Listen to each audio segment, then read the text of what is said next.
नमस्कार। दिन भर की तमाम बड़ी और अहम खबरों के साथ मैं हूं दीपक डोभाल। शुरुआत हेडलाइंस के साथ। रजत जयंती समारोह में मुलायम का एकता का संदेश। इशारों में अखिलेश और शिवपाल ने एक दूसरे पर कसे तंज। पार्टी कार्यकर्ताओं में भी दिखा मतभेद।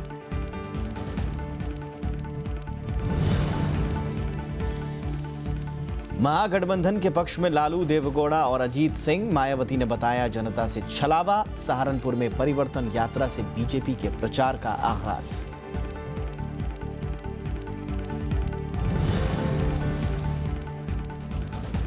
एनडीटीवी इंडिया पर एक दिन की बंदिश पर केंद्र सरकार की सफाई।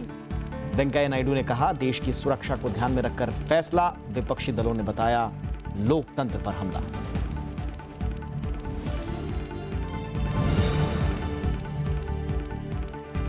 दिल्ली में प्रदूषण का कहर। एमसीडी के सभी स्कूल बंद। केजरीवाल ने पड़ोसी राज्यों को ठहराया जिम्मेदार। हरियाणा में पराली जलाने पर 1400 किसानों पर जुर्माना।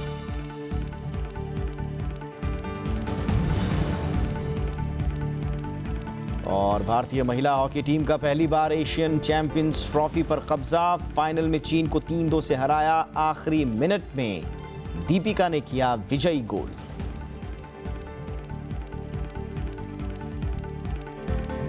सबसे पहले बात उत्तर प्रदेश की। समाजवादी पार्टी के रजत जयंती समारोह में एक बार फिर यादव परिवार की कलह सामने आ गई। मुख्यमंत्री अखिलेश यादव और चाचा शिवपाल खेमे के बीच मंच से ही एक दूसरे पर जुबानी हमले हुए तो पार्टी प्रमुख मुलायम सिंह ने अखिलेश सरकार को नारेबाजी की बजाय गरीबों और जरूरतमंदों के लिए काम करने की नसीहत दी। इसी दौरान लालू प्रसाद यादव दोनों पक्षों के बीच समझौता कराने की मुद्रा में नजर आए। सबकी निगाहें समाजवादी पार्टी के बहुप्रचारित रजत जयंती समारोह पर थीं। हजारों की संख्या में प्रदेश के दूर दराज इलाकों से आए लोग इस जलसे में पहुंचे थे। कार्यक्रम के मुख्य आयोजक शिवपाल यादव और गायत्री प्रजापति से लेकर मुख्यमंत्री अखिलेश यादव और पार्टी अध्यक्ष मुलायम सिंह यादव ने इसे संबोधित किया। अखिलेश यादव और शिवपाल यादव को सम्मान के रूप में तलवार मिली तो जुबान पर तलखियां भी दिखीं। हम तो कहेंगे अपने प्रजापति साथी को, हमें आप तलवार दे देते हो भेंट में और फिर कहते हो कि तलवार में न चलाऊं। आपने तलवार दी हमें तलवार न चलाऊं, ये कैसे हो सकता है? कुछ लोगों को विरासत से मिल जाता है और कुछ लोगों को जिंदगी भर काम करते करते मर जाते हैं, उनको कुछ नहीं मिलता है, कुछ नहीं मिलता है। मौके पर नजाकत देख बतौर मेहमान यहां आए आरजेडी प्रमुख लालू प्रसाद यादव ने अखिलेश और शिवपाल के बीच मंच पर ही सुलह करने की कोशिश की। पूरी मजबूती के साथ अपना रथ जो विजय का पताखा है लेके आप घूमिए और अपने बुजुर्गों का सम्मान और इज्जत करिए सबको साथ में। समाजवादी पार्टी प्रमुख मुलायम सिंह यादव जब बोलने उठे तो उन्होंने अखिलेश सरकार को नारेबाजी की बजाय जनता के काम पर ध्यान देने की नसीहत दी। हालांकि उन्होंने अच्छे काम के लिए अखिलेश यादव को शाबाशी भी दी। उत्तर प्रदेश की सरकार ने बहुत कुछ अच्छे काम किए, लेकिन उससे संतुष्ट नहीं होना चाहिए। केवल उससे संतुष्ट नहीं होना चाहिए, बहुत कुछ करना है और करना है।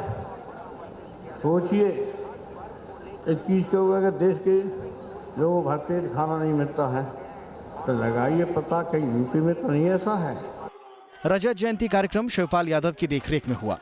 वहीं 3 नवंबर को निकला समाजवादी विकास रथ पूरी तरह अखिलेश यादव का कार्यक्रम था। वहीं पारिवारिक कलह के बीच मुलायम सिंह यादव ने तीसरे मोर्चे के नेताओं को जुटाकर नई संभावनाओं को टटोलने की कोशिश की। समाजवादी पार्टी के रजत जयंती के बहाने तीसरे मोर्चे के कुनबे को एक बार फिर से जोड़ने की कोशिश की गई। ये कुनबा जुड़ेगा या नहीं, इस पर तो मंच से कोई ठोस संकेत नहीं मिले, लेकिन ये साफ हो गया कि समाजवादी पार्टी परिवार में अभी भी दरार बरकरार है। लखनऊ में कैमरामैन संजय कुमार के साथ पंचानन मिश्रा, राज्यसभा टीवी। और समाजवादी पार्टी के रजत जयंती समारोह के साथ ही उत्तर प्रदेश में महागठबंधन की चर्चा फिर तेज हो गई है। मुलायम सिंह यादव ने खुलकर इस बारे में तो कुछ नहीं कहा, लेकिन लालू यादव ने मुलायम सिंह को आगे आने का न्योता दे दिया। लखनऊ में जनता दल से निकले दल के नेता एक मंच पर जुटे तो महागठबंधन से लेकर तीसरे मोर्चे तक की बातें हुईं। मंच पर बोलने आए आरजेडी अध्यक्ष लालू यादव ने उत्तर प्रदेश में समाजवादी पार्टी का प्रचार करने की बात कही। उन्होंने कहा कि आरजेडी का लक्ष्य उत्तर प्रदेश में दोबारा समाजवादी पार्टी की सरकार बनवाना है। माननीय मुलायम सिंह यादव जी की काफी जिम्मेवारी है कि सबको समान विचारधारा वाला जितना दल है और जो लोग आए और लोगों को भी आहूत करिए, बुलाइए, बैठाइए, सब लोग बैठ के, शरद भाई सब बैठे हुए हैं, आज यहाँ पर बातचीत शुरू होनी चाहिए।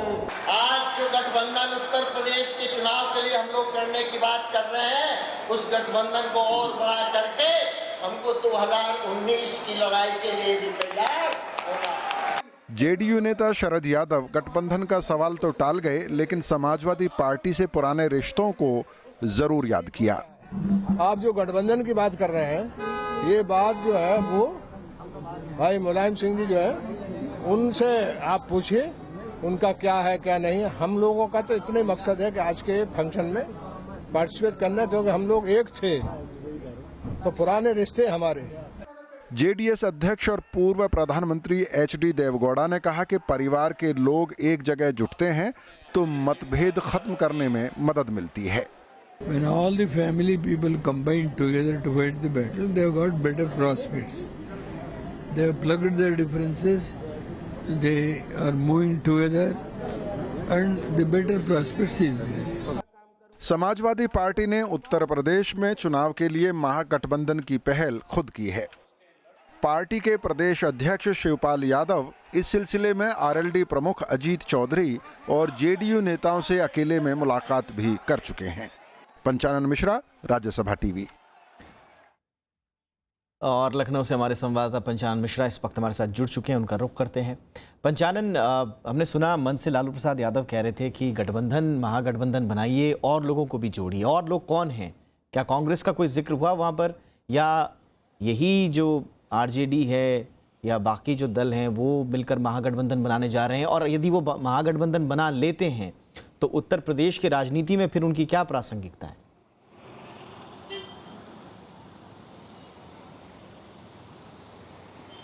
जी हाँ दीपक, देखिए, जो महागठबंधन बनाने की बात है उसमें सभी ये मानते हैं, हालांकि मन से कुछ कहा नहीं गया, कांग्रेस को क्यों न्योता नहीं था, लेकिन उनको सभी को लगता है कि कांग्रेस की एक बड़ी भूमिका हो सकती है, जैसा कि बिहार में हुआ।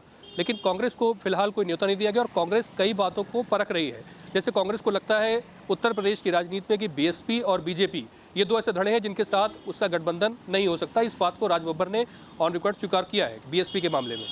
समाजवादी पार्टी के मामले में उनका जो रुख है वो ऐसा नहीं कोई नकारात्मक है, लेकिन उनको ये लगता है कि कहीं ना कहीं से पहल होनी चाहिए। लेकिन जो छवि की बात एक राहुल गांधी हमेशा करते हैं कि वो जो गठबंधन में दल शामिल है, कुछ नेता है, उनकी छवि को लेकर तो उत्तर प्रदेश में हिचकिचाहट कांग्रेस के सामने है ज़रूर, लेकिन महागठबंधन बनाने की कोशिश ये समाजवादी पार्टी की ओर से जो पहल की गई है वो उनको लगता है कि अगर ये महागठबंधन बन जाता है तो कहीं ना कहीं सरकार की वापसी का रास्ता साफ हो सकता है और कांग्रेस की एक बड़ी भूमिका इस महागठबंधन में हो सकती है। लेकिन इसको अभी फिलहाल तलाशा जाएगा क्योंकि अभी चुनाव में कुछ वक्त है और कई चीज़ें शेप ले सकती हैं।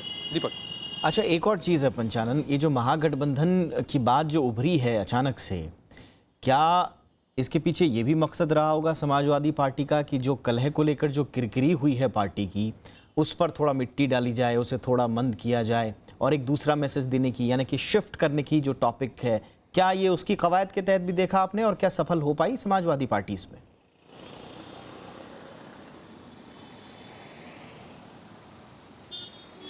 हाँ दीपक, बिल्कुल आपने बहुत ठीक बात कही है कि मुलायम सिंह जो मजे हुए राजनेता किस लिए कहे जाते हैं वो शायद आज की इस रजत जयंती में दिख गया। उनको लग रहा था कि रजत जयंती तो 25वें साल में जो प्रवेश करते हैं पार्टी तो उसमें तो मनाई जानी है, लेकिन उत्तर प्रदेश के चुनाव है और खासकर ये आज जो मंच पर जो बातें हुई वो 2019 के लोकसभा चुनाव को लेकर हुई। मतलब सिर्फ निशाना उत्तर प्रदेश का ये विधानसभा चुनाव नहीं है, 2019 का लोकसभा चुनाव था और उसका ये कवायद थी। लेकिन बस वही आपको पिछली बार की बात है कि जो बिहार में महागठबंधन टूटा तो समाजवादी पार्टी की छवि उसमें खराब हुई और ये माना गया कि महागठबंधन में कहीं ना कहीं समाजवादी पार्टी का जो नकारात्मक भूमिका रही, लेकिन अब उसको सुधारने की कोशिश है और कहीं ना कहीं ये जो पूरा पार्टी में जो कलह चल रही थी उसके बाद इस महागठबंधन की प्रक्रिया को, जो बनाने की प्रक्रिया है, उसको इस रजत जयंती में देखा गया।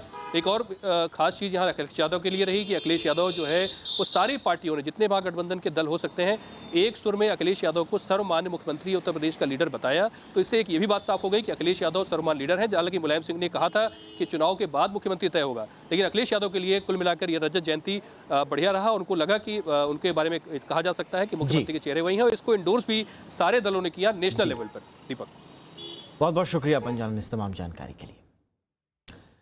और इधर बीएसपी प्रमुख मायावती ने उत्तर प्रदेश में महागठबंधन की जो कवायद है उसे जनता से छलावा करार दिया है। उन्होंने कहा कि समाजवादी पार्टी में वर्चस्व की लड़ाई जारी है। महागठबंधन पर सवाल उठाते हुए उन्होंने कहा कि समाजवादी पार्टी ने चुनाव से पहले ही हार मान ली है। मायावती ने कहा कि जो लोग समाजवादी पार्टी की मदद करेंगे वो सीधे बीजेपी की मदद करेंगे। उन्होंने समाजवादी पार्टी और बीजेपी के बीच सांठगांठ का आरोप भी लगाया। उत्तर प्रदेश में सत्ताधारी समाजवादी पार्टी की रजत जयंती के अवसर पर महागठबंधन बनाने की इनकी ये पहल घोर संकीर्ण व परिवारवादी स्वार्थ के साथ साथ आम जनता को बरगलाने के लिए अर्थात गुमराह करने के लिए केवल हवा खड़ा करने वाला एक हवाई प्रयास है। और बीजेपी ने भी उत्तर प्रदेश में चुनाव प्रचार का आगाज कर दिया है। पार्टी अध्यक्ष अमित शाह ने आज सहारनपुर से परिवर्तन यात्रा को रवाना किया। उन्होंने इस मौके पर समाजवादी पार्टी और बहुजन समाज पार्टी को राज्य के पिछड़ेपन के लिए जिम्मेदार ठहराया। बीजेपी ने पश्चिमी उत्तर प्रदेश के सहारनपुर में शनिवार को चुनाव प्रचार शुरू किया। पार्टी अध्यक्ष अमित शाह ने परिवर्तन यात्रा को रवाना किया। उन्होंने कहा कि पिछले 15 साल में समाजवादी पार्टी और बीएसपी की सरकार ने राज्य को गर्त में धकेल दिया। यही वजह है कि यहाँ विकास रुका हुआ है। सपा बसपा बसपा सपा उत्तर प्रदेश का विकास नहीं कर सकते। उत्तर प्रदेश का विकास करना है तो भारतीय जनता पार्टी की पूर्ण बहुमत की सरकार बनानी पड़ेगी। बीजेपी अध्यक्ष ने कानून व्यवस्था पर समाजवादी पार्टी और बीएसपी को घेरा। उन्होंने आरोप लगाया कि सभी बाहुबली इन दोनों पार्टियों में ही हैं। उन्होंने केंद्र की एनडीए सरकार के विकास कार्यों को गिनाया और समाजवादी पार्टी के महागठबंधन को फिजूल की कवायद बताया। जो इसको नहीं पहचानते हैं वो अपने हाथ मिला कर खुश हो रहे हैं। भैया, आपके हाथ मिलाने से क्या होगा? जनता के हाथ मिलाने से लोकतंत्र में सत्ता आती है। जनता के हाथ मिलाने से। 3 तलाक पर केंद्र सरकार के पक्ष का बचाव करते हुए अमित शाह ने कहा कि महिलाओं के अधिकार से जुड़े मसले पर वोट बैंक की राजनीति नहीं होनी चाहिए। बीजेपी ने 4 परिवर्तन यात्रा निकालने का ऐलान किया है। दूसरी यात्रा रविवार को झांसी से शुरू होगी। Bureau report, Rajya TV. चौतरफा विरोध के बीच सरकार ने एनडीटीवी इंडिया पर एक दिन के बैन को सही फैसला बताया है।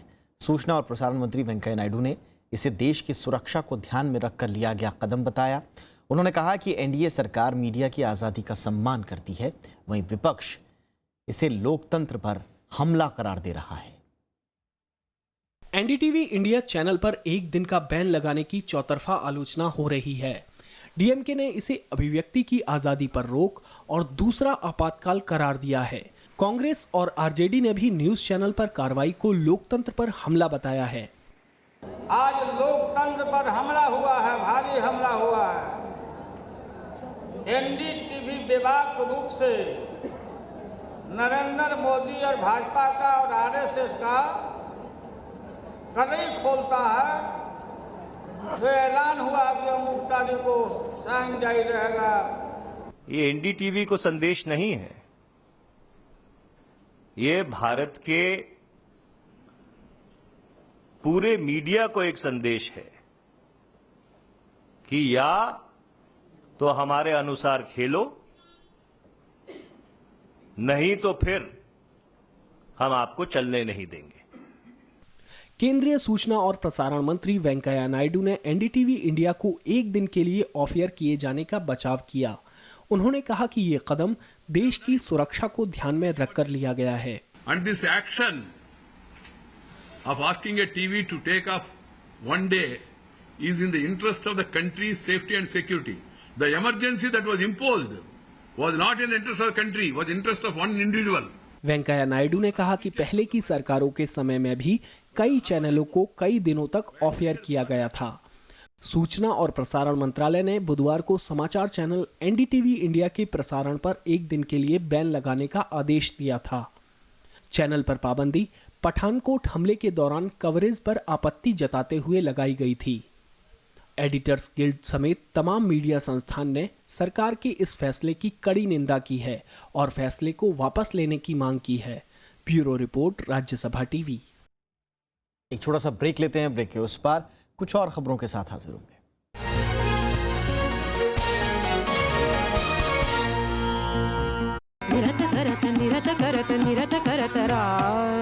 कथक नृत्य को समर्पित एक शख्सियत,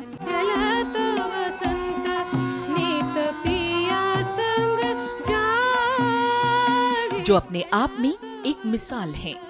सिंध में पैदा हुई, बड़ी हुई दिल्ली में, विवाह हुआ उड़ीसा में, रहती हूँ कलकत्ता में। मिलिए शख्सियत में कथक नृत्य से जुड़ी एक अद्भुत कलाकार रानी करना जी से। शनिवार रात 10:30 बजे और रविवार शाम 4:30 बजे सिर्फ राज्यसभा टीवी पर।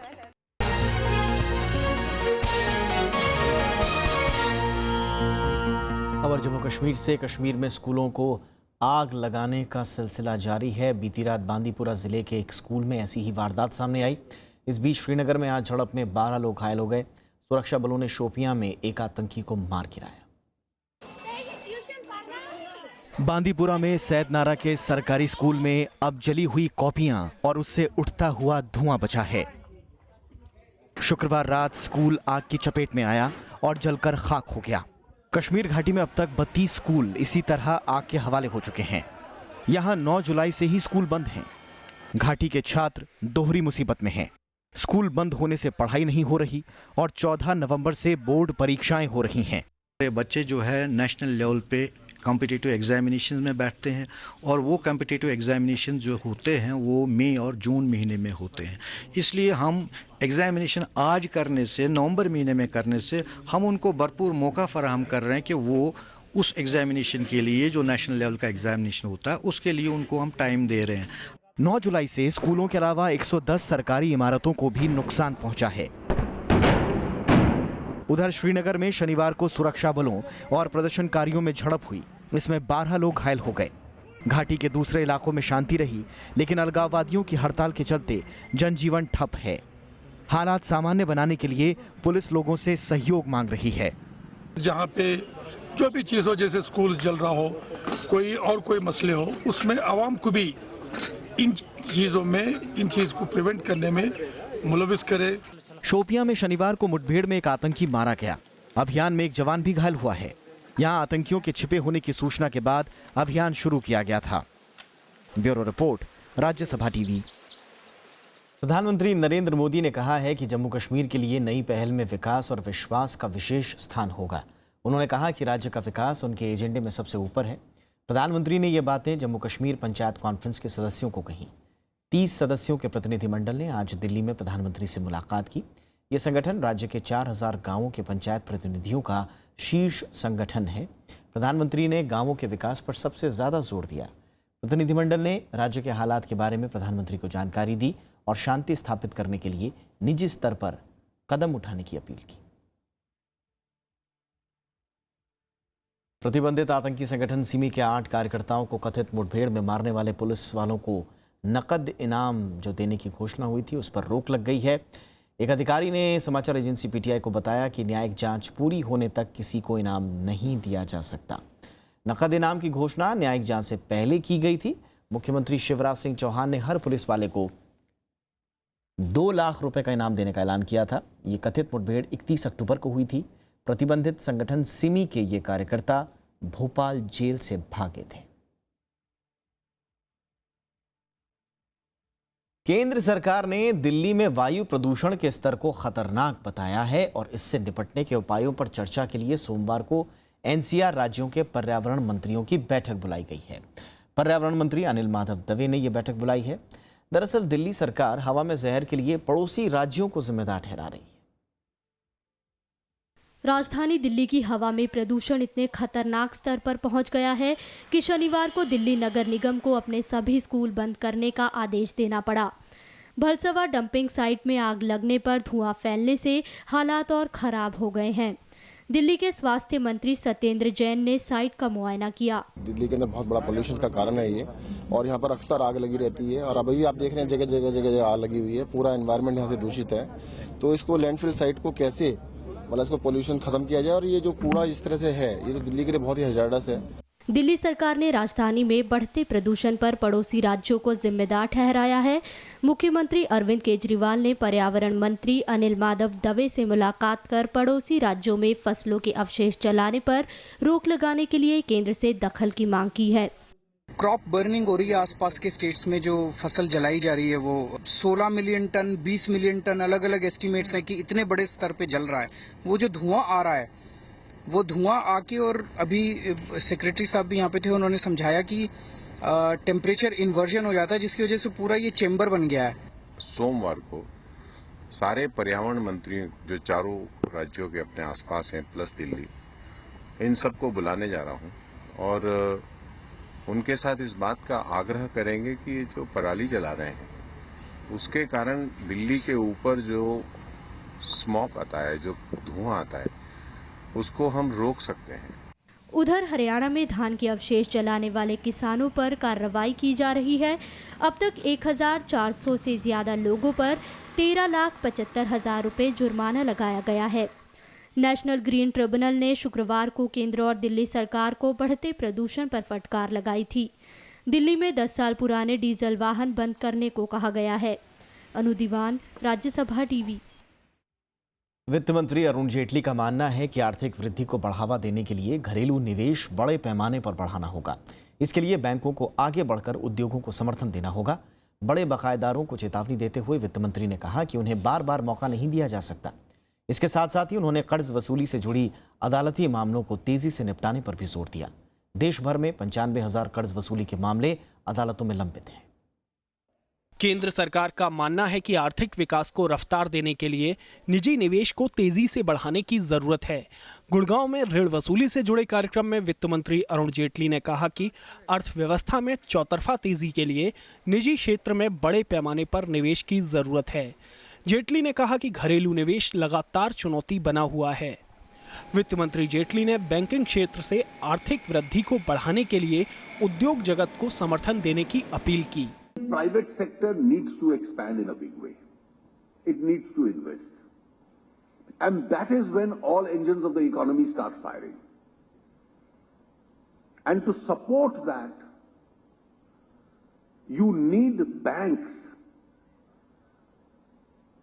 to ensure a flow of credit, and you need banks to support the private sector in order to expand this investment. वित्त मंत्री जेटली ने कहा कि ऋण वसूली के लिए कई कदम उठाए गए हैं, लेकिन अदालती मामलों की वजह से देश में बड़े निवेश के माहौल को नुकसान पहुंच रहा है। Every case that we manage or a litigant manages to delay then hurts the larger investment environment in the country. Because if monies of banks are blocked with some defaulters, it prevents the banks from funding thousands and lakhs of others who otherwise could have utilized this investment more fruitfully for the benefit of the country and the economy. इस मौके पर जेटली ने देश में प्रत्यक्ष विदेशी निवेश नीतियों के उदारीकरण का भी जिक्र किया। उन्होंने कहा कि सरकार के हाल के दिनों में लिए गए फैसलों की वजह से भारत विदेशी निवेश के लिहाज से सबसे आकर्षक स्थान के तौर पर उभरा है। Bureau report, Rajya Sabha. इस्लामी उपदेशक जाकिर नाइक के एनजीओ IRF एजुकेशनल ट्रस्ट को पूर्व अनुमति श्रेणी में रख दिया गया है। अब तक ये एनजीओ सरकार की अनुमति के बिना कोई विदेशी चंदा हासिल नहीं कर पाएगा। केंद्रीय गृह मंत्रालय की अधिसूचना में कहा गया है कि खुफिया एजेंसियों से मिले रिकॉर्ड और रिपोर्ट के बाद ये फैसला लिया गया है। अधिसूचना के मुताबिक इस ट्रस्ट ने विदेशी योगदान नियमन अधिनियम यानी FCRA के कई प्रावधानों का उल्लंघन किया है। मंत्रालय ने जाकिर नाइक के एक और एनजीओ इस्लामिक रिसर्च फाउंडेशन का FCRA रजिस्ट्रेशन रद्द करने की प्रक्रिया भी शुरू कर दी है और इसके लिए अंतिम कारण बताओ नोटिस पहले ही जारी कर दिया गया है। उपराष्ट्रपति मोहम्मद हामिद अंसारी ने कहा है कि सूचना तकनीकी के क्षेत्र में नई खोजों पर जोर देने की जरूरत है। नोएडा में सूचना प्रौद्योगिकी के व्यापारिक संघ नेस्कॉम के नए मुख्यालय के उद्घाटन के मौके पर उपराष्ट्रपति ने ये बातें कही। उपराष्ट्रपति मोहम्मद हामिद अंसारी ने शनिवार को नोएडा में सूचना प्रौद्योगिकी के व्यापारिक संघ नेस्कॉम के नए मुख्यालय का उद्घाटन किया। इस मौके पर उन्होंने कहा कि सूचना तकनीक के क्षेत्र में बीते सालों में भारत ने कई मुकाम हासिल किए हैं। हालांकि उपराष्ट्रपति ने ग्लोबल इनोवेशन इंडेक्स में भारत की 128 देशों में 66वीं रैंकिंग पर चिंता जताई। The future growth of our IT companies will thus be in being able to create futuristic business scenarios and engineering digital disruptions rather than coping with its aftermath. In short, you will have to be more innovative. NASSCOM के chairman CP गुरुनानी ने कहा कि आने वाले वक्त में सूचना प्रौद्योगिकी के क्षेत्र में और तेजी से विकास होगा। The industry will respond to the challenge. McKinsey and NASSCOM put together a study, sir, and we believe by 2025 we will be a $350 billion industry. 1988 में शुरू हुए नेस्कॉम यानी national association of software companies एक व्यापारिक संघ है जिसमें दुनिया भर में 2100 से ज्यादा सदस्य हैं। नवविक्रम सिंह, राज्यसभा टीवी। दीपिका के अंतिम मिनट में किए गए गोल की मदद से भारतीय महिला हॉकी टीम ने एशियन चैंपियंस ट्रॉफी जीत ली है। भारत ने कांटे की टक्कर में चीन को 2 के मुकाबले 1 गोल से हरा दिया। भारत की ओर से दीप रेसेका ने 13वें मिनट में पेनल्टी कॉर्नर पर गोल दाकर बढ़त हासिल करा दी, लेकिन चीन ने 44वें मिनट में फील्ड गोल कर बराबरी पर ला दिया मैच को। लेकिन फाइनल हूटा बजने से सिर्फ 20 सेकंड पहले दीपिका के गोल ने भारत को जीत दिला दी। भारतीय महिला टीम पहली बार इस खिताब को जीतने में कामयाब हुई। इसी के साथ इस बुलेटिन में इतना ही। इजाजत दीजिए। नमस्कार।